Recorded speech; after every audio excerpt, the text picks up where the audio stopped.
देखने खबर बिहार और मैं हूं आपके साथ राजेश कुमार। जी बिहार झारखंड की खबर का बड़ा असर हुआ है। आखिरकार भारी विवाद के बाद उठक बैठक कराने वाले अररिया के पूर्व कृषि पदाधिकारी को निलंबित कर दिया गया है। कृषि विभाग ने यह कार्रवाई की है। आपको बता दें कि मनोज कुमार जब अररिया के कृषि जिला पदाधिकारी थे तो उन्होंने होमगार्ड के चौकीदार को पास मांगने पर उठक बैठक करवा दी थी। मामला तूल पकड़ा तो मनोज कुमार का तबादला कर दिया गया और पटना में डिप्टी डायरेक्टर के पद पर तैनात कर दिया गया था। इसके बाद राजनीति गर्मा गई। आरोप राज्य सरकार पर लगने लगा कि वो अधिकारियों को बचा रही है।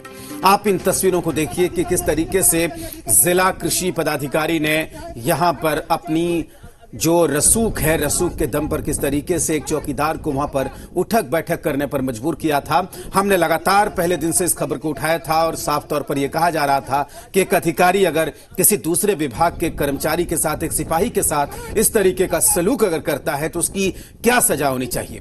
ट्रांसफर जरूर किया गया था, लेकिन यह भी कहा जा रहा था कि क्या ट्रांसफर के बहाने कृषि पदाधिकारी को प्रमोशन दिया गया है। लेकिन अब जाकर इस पूरे मामले में कार्रवाई हुई है और तत्कालीन कृषि पदाधिकारी जो अररिया थे, कृषि जिला अधिकारी, उन्हें मनोज कुमार, उनको अब सस्पेंड किया गया है। इस वीडियो को आप देखिए।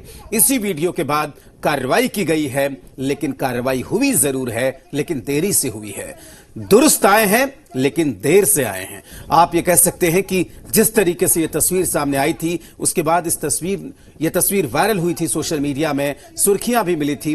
डीजीपी ने इस सिपाही से बातचीत की थी, हमारे चैनल से भी बात की थी। उन्होंने कहा था कि ये इस सिपाही को नहीं, पूरे पुलिस महकमे को उठक बैठक कराया गया है और जो थानेदार वहां पर खड़े थे, थानेदार को उसी दिन सस्पेंड कर दिया गया था। लेकिन अब कृषि विभाग ने एक्शन लिया है और तत्कालीन अररिया के जिला कृषि अधिकारी मनोज कुमार को सस्पेंड कर दिया गया है।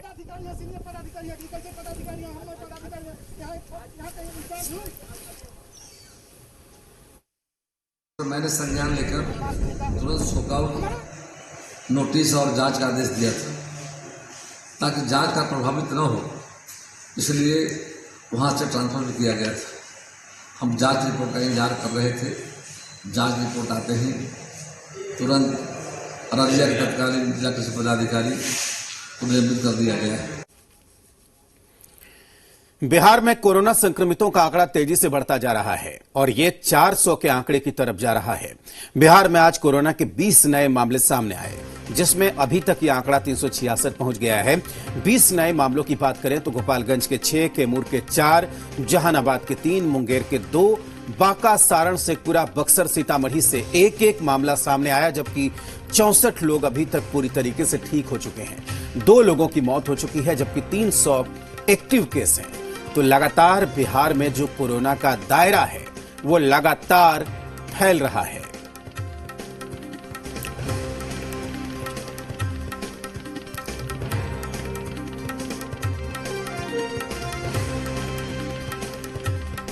आपदा राहत केंद्र जो हम लोग के यहाँ अभी चल रहे हैं, उनकी संख्या 203 है आज की डेट में और इनमें 72,100 लोग इनका लाभ उठा पा रहे हैं। इसके अलावा पंचायत स्तरीय जो क्वारंटाइन कैंप्स स्कूल में चल रहे हैं, अभी उनकी संख्या 1283 है और उनमें 11,300 इतने लोग अभी आवासित हैं।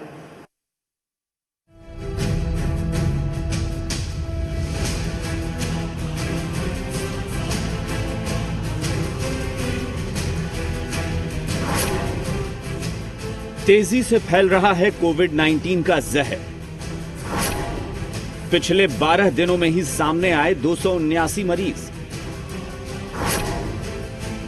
3 नए जिलों में फैला कोरोना का संक्रमण।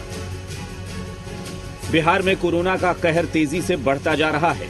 सूबे के जो जिले कोरोना की जद में नहीं थे, वो भी अब इसकी चपेट में आने लगे हैं। बिहार में कोविड-19 से संक्रमित मरीजों का आंकड़ा 358 के पार पहुंच गया है। 1 अप्रैल से 21 अप्रैल के बीच हर सप्ताह मरीजों की संख्या दोगुनी होती गई। उसके बाद तिगुने रफ्तार से संक्रमितों की संख्या बढ़ रही है। पहले 69 मरीज 24 दिनों में सामने आए, उसके बाद 279 मरीज 12 दिनों में ही सामने आ गए। संक्रमितों में 250 लोग सिर्फ 6 जिलों के रहने वाले हैं। कोरोना वॉरियर्स डॉक्टर्स के बाद अब पुलिस भी कोरोना की चपेट में आने लगी है। बीते 72 घंटे में 5 पुलिसकर्मियों के संक्रमित होने की पुष्टि हो चुकी है।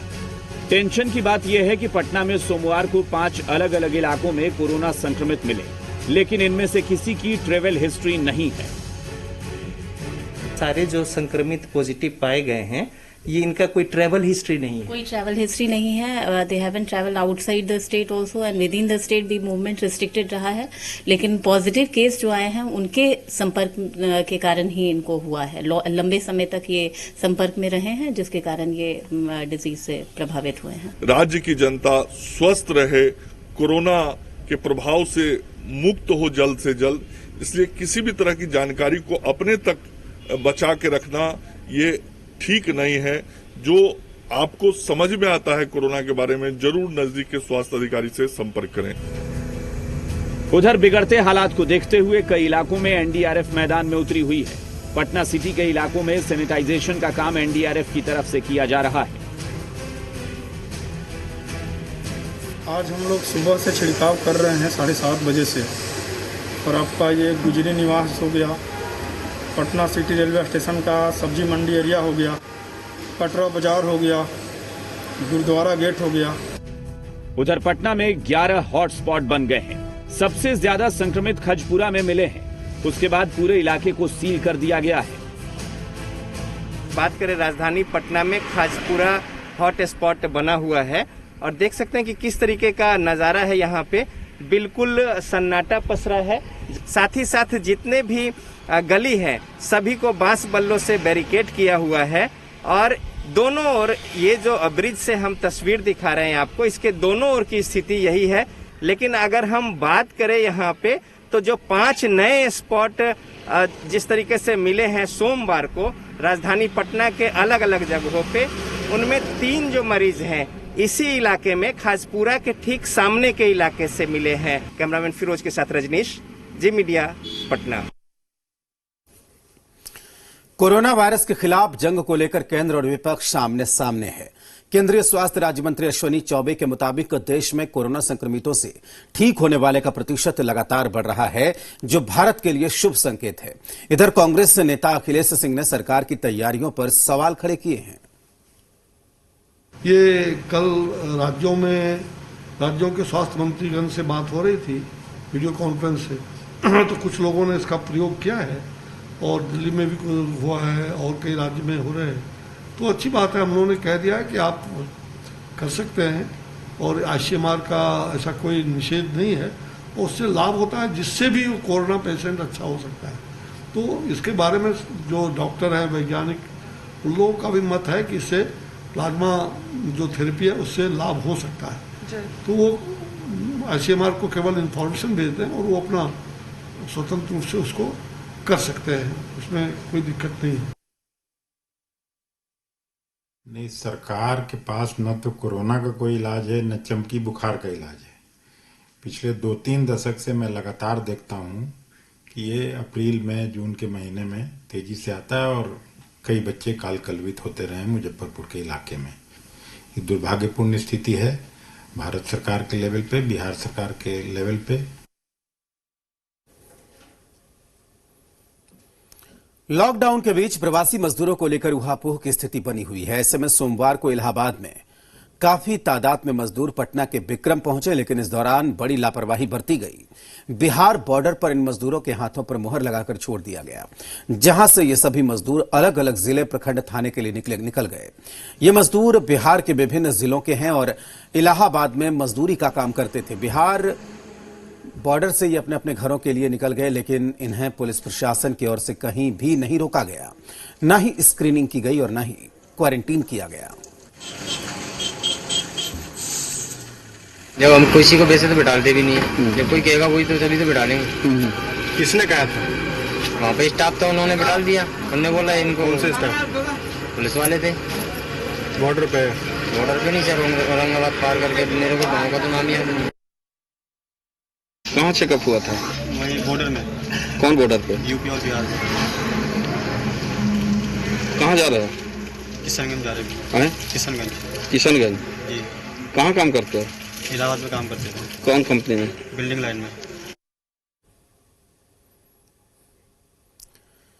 वहीं प्रवासी मजदूरों का एक जत्था नाव से बगहा के दीनदयाल नगर घाट पहुंचा। ये मजदूर हरियाणा और इलाहाबाद से पैदल चले थे और नाव से यूपी बिहार सीमा के गंडक नदी के तट पर पहुंचे। जिले के एसपी के निर्देश पर सभी को नगर थाना पुलिस ने अनुमंडल अस्पताल पहुंचाया, जहां सभी मजदूरों की थर्मल स्क्रीनिंग की गई। फिर सभी को 14 दिन के लिए क्वारंटीन कर दिया गया, जहां इनकी प्रॉपर स्क्रीनिंग और काउंसलिंग की जाएगी।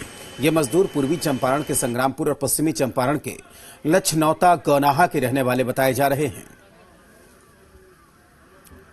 खाने वाने का नहीं व्यवस्था मिलेगा तो आदमी भूखे थोड़ी मरेगा वहाँ हरियाणा में। यहाँ पे अपना गांव नगर अपने देश भूषा में मरेंगे तो कोई रहेगा नहीं। चलो अपने देश अपने धरती पे चले गए। पैदल आए हैं, काम वाम बंद था, खाने वाने का वहाँ कुछ मिलता ही नहीं था, इसलिए हम लोग सोचे हमारा रहने से क्या फायदा है। जानकारी मिली है कि इलाहाबाद और हरियाणा से मजदूर सब आया हुआ है, लगभग कि 40 से 45 की संख्या में।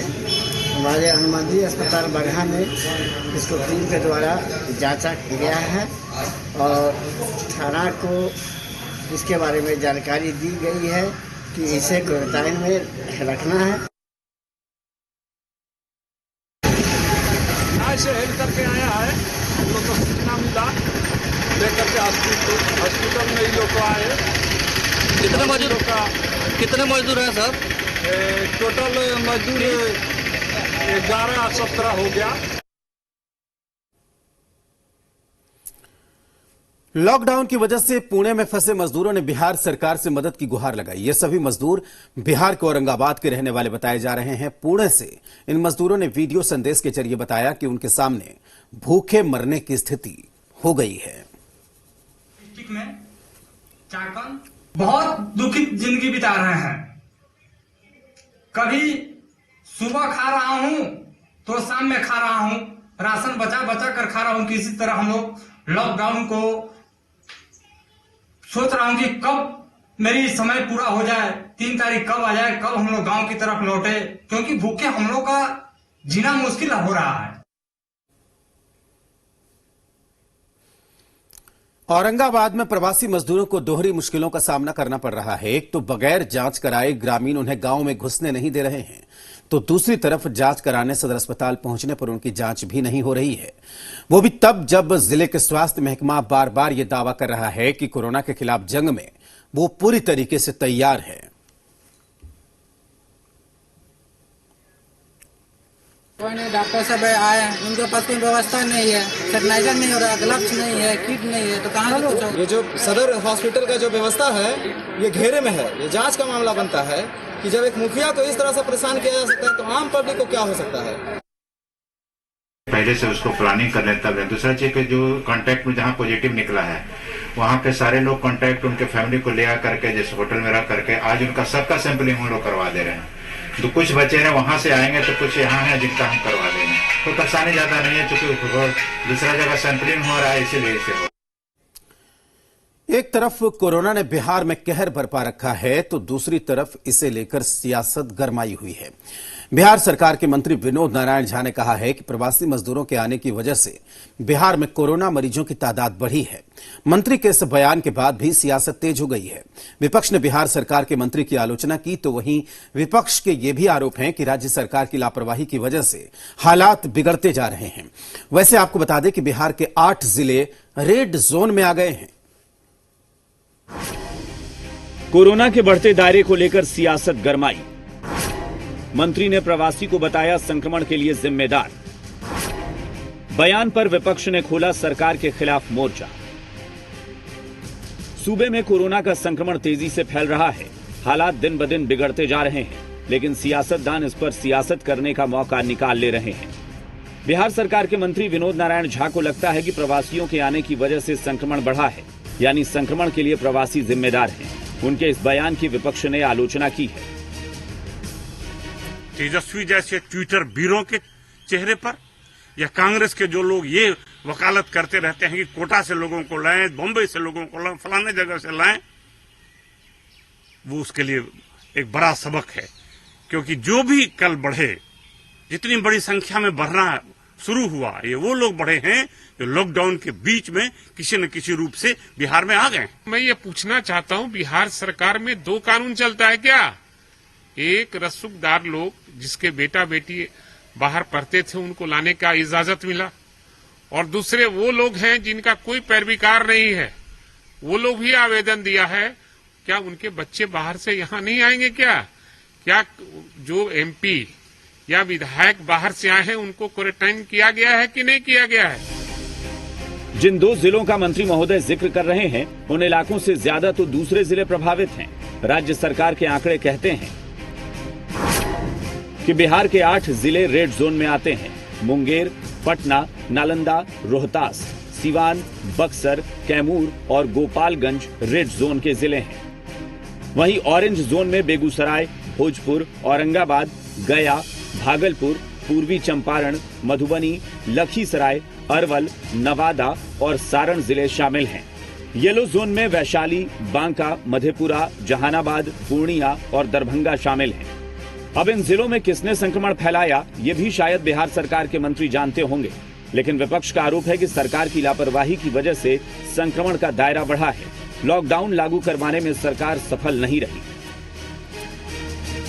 विपत्ति की इस घड़ी में लगातार केवल ऐसे बयान विपक्ष की ओर से दिए जा रहे हैं जो न केवल मानवता के लिए खतरनाक है बल्कि संक्रमण के दायरे को बढ़ाए जाने में इस तरह के मांगों की बड़ी भूमिका हो सकती है। वीआईपी कोरोना लेके पटना वापस आए हैं या बिहार आए हैं तो इनको फिर भेज दीजिए, वहां कोरोना यहाँ खत्म हो जाएगा। एक ही विषय पे राज्य के जनता पे अलग अलग नियम नहीं थोपे जा सकते विनोद जी। दरअसल कोरोना की इस घड़ी में भी राजनीति की रोटियां सेकी जा रही हैं। सत्ता पक्ष अपनी नाकामी छुपाने के लिए प्रवासियों को जिम्मेदार बता रहा है, तो विपक्ष सरकार की नाकामी गिनाने के लिए मुद्दे उछाल रहा है, जबकि जरूरत यह है कि कोरोना को लेकर लोगों को जागरूक किया जाए। ब्यूरो रिपोर्ट, जी मीडिया।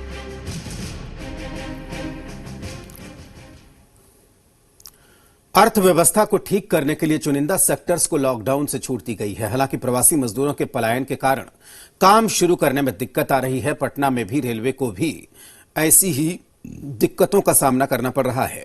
मजदूर न होने की वजह से सामान की लोडिंग अनलोडिंग में परेशानी हो रही है।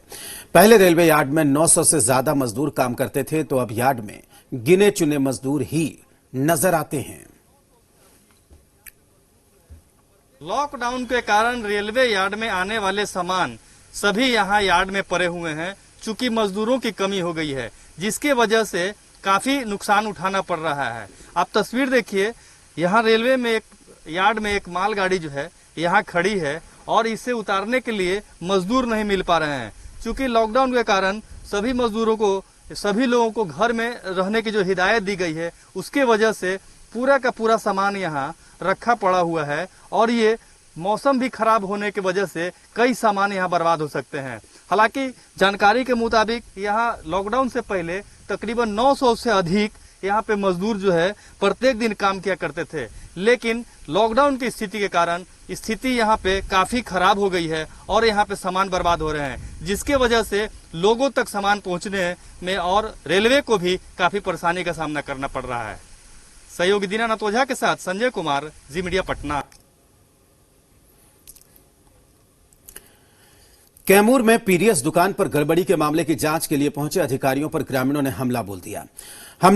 मामला रामगढ़ थाना इलाके के छेबरी गांव की है, जहां पर ग्रामीणों ने एक पक्षीय कार्रवाई का आरोप लगाते हुए मोहनिया एसडीएम, डीएसओ और एसडीपीओ की गाड़ी पर हमला बोल दिया। इसमें एसडीएम के बॉडीगार्ड का जबड़ा टूट गया। इधर डीएसपी के गाड़ी को भी नुकसान हुआ है। जानकारी के मुताबिक छेबरी गांव में कुछ दिन पहले जन वितरण प्रणाली की दुकान पर गड़बड़ी की शिकायत प्रशासन को मिली थी, जिसकी जांच के लिए जिला आपूर्ति पदाधिकारी मोहनिया एसडीएम और मोहनिया डीएसपी मौके पर पहुंचे थे। इस दौरान गड़बड़ी का मामला सही पाते हुए एक जन वितरण प्रणाली के दुकानदार का लाइसेंस रद्द कर दिया गया। वहीं दूसरे दुकान में गड़बड़ी न मिलने पर दुकान खोलने का आदेश दिया गया, लेकिन इस फैसले से नाराज ग्रामीणों ने हाथ में डंडा और ईंट पत्थर लेकर टीम पर हमला बोल दिया। घटना की सूचना मिलते ही एसपी मौके पर पहुंचे और मुखिया पति और 2 महिलाओं समेत 7 लोगों को गिरफ्तार किया। बाकी आरोपियों की भी जल्द गिरफ्तारी करने का पुलिस दावा कर रही है।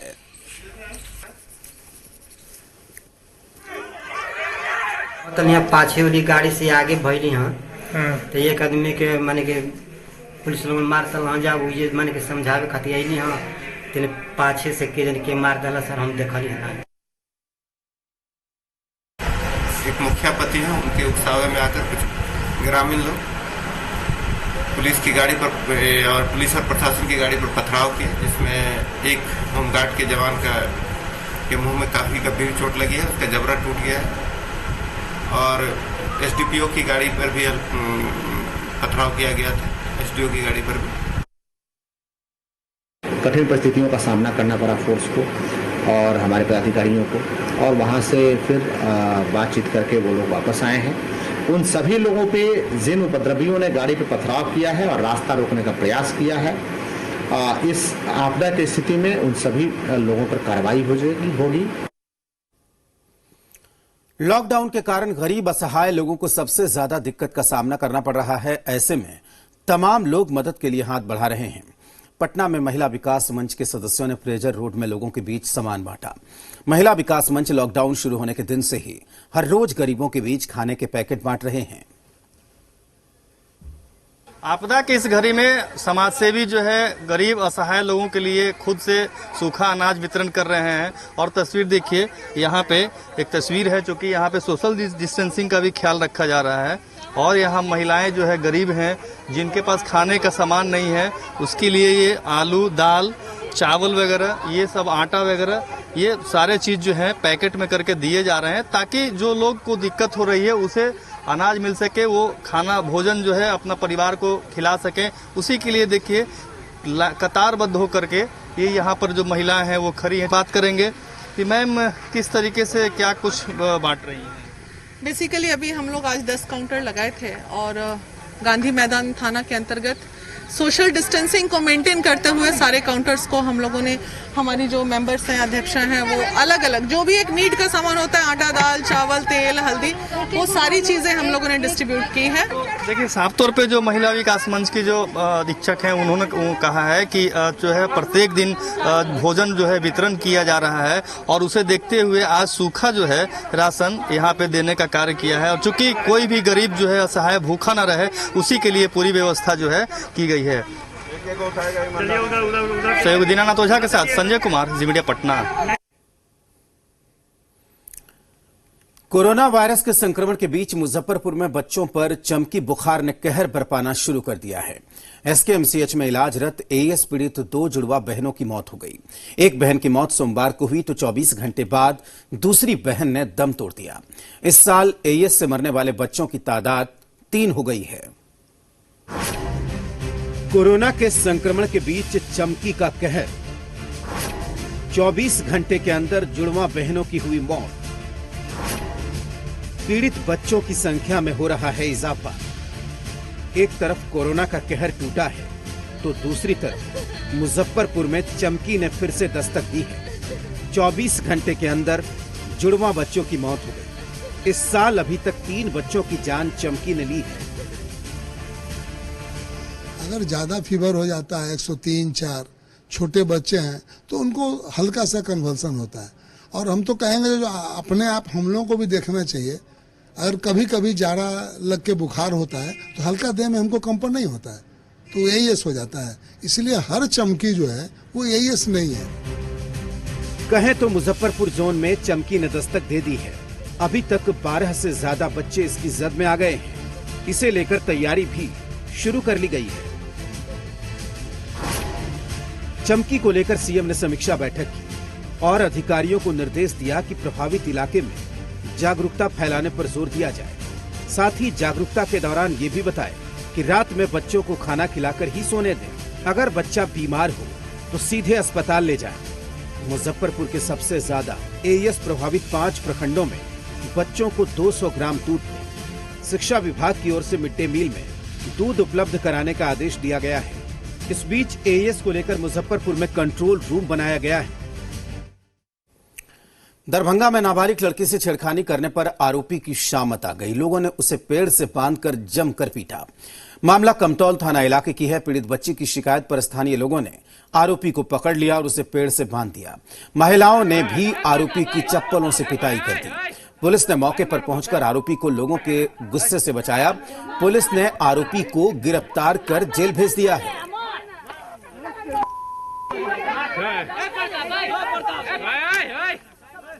मत है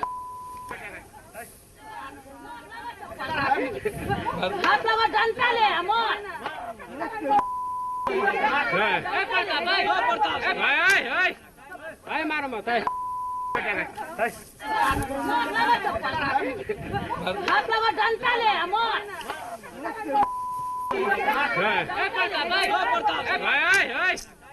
मारो मत है।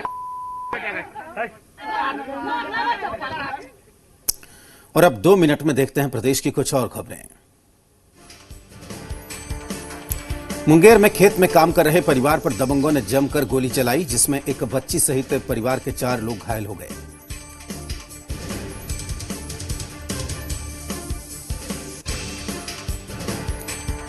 मधुबनी में जेडीयू किसान प्रखंड अध्यक्ष की हत्या कर दी गई और उसके शव को सड़क किनारे फेंक दिया गया। वारदात खुटौना थाना इलाके के घुसकी पट्टी गांव के पास की है। मोतिहारी में आईटीआई में एडमिशन के पैसे की जरूरत के लिए 2 लड़कों ने पड़ोस के एक 7 वर्षीय बच्चे का अपहरण कर लिया और फिरौती के लिए 10 लाख की मांग की। छपरा में नगरा ओपी थाना इलाके के छपरा मसरख मुख्य पथ पर एक तेज रफ्तार कार ने सड़क किनारे खड़े लोगों को रौंद दिया, जिससे एक बच्चे और युवक घायल हो गए। पटना सिटी के गाय घाट से एक युवक ने गंगा नदी में छलांग लगा दी, जिसकी जान मौके पर तैनात नाविक और एसडीआरएफ ने बचाई। छपरा में दाऊदपुर थाना इलाके के बंगर गांव के पास ग्रामीणों ने एक अभियान चलाकर करीब 500 लीटर देशी शराब को नष्ट किया। पटना से पथ निर्माण मंत्री नंदकिशोर यादव वीडियो कॉन्फ्रेंसिंग में शामिल हुए। यह कॉन्फ्रेंस केंद्रीय भूतल परिवहन मंत्री नितिन गडकरी ने किया था। गोपालगंज में कोरोना के पॉजिटिव मामले अब लगातार बढ़ रहे हैं। जिले में अब कोरोना के कुल 18 मामले सामने आ गए हैं, जिसमें 15 एक्टिव केस हैं, जबकि 3 मरीजों को इलाज के बाद डिस्चार्ज कर दिया गया। इसी के साथ इस बुलेटिन में फिलहाल इतना ही। आप देखते रहिए जी बिहार झारखंड। SRMB TMT, घर से हो जीत की शुरुआत।